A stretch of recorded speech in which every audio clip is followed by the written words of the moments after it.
La première attaque au gaz d'Ypres est le fruit d'une étroite collaboration entre l'armée allemande et le chimiste Fritz Haber, qui dirige depuis 1911 l'Institut de recherche du Kaiser Wilhelm à Berlin.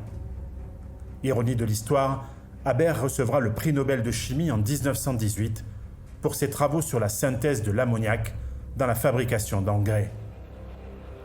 Fritz Haber est un grand patriote et ses recherches sur le chlore, que l'Allemagne possède en grande quantité, le persuadent qu'il peut créer une arme chimique redoutable permettant de conduire son pays à la victoire finale.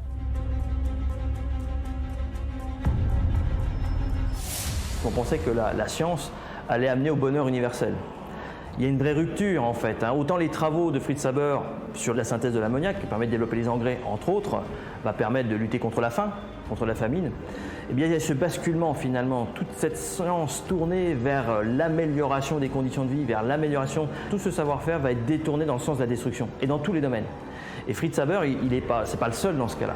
On va se retrouver dans tous les pays avec des scientifiques qui avaient mis leur savoir-faire au bien-être de l'humanité, qui vont au contraire développer complètement leur savoir-faire pour la destruction.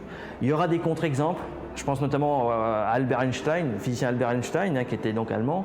Et Einstein, lui, de son côté, avait par exemple refusé de signer le manifeste des 93 en tant que tel, parce que voilà, il ne souhaitait pas que les travaux scientifiques soient au service de l'État et à des fins de destruction.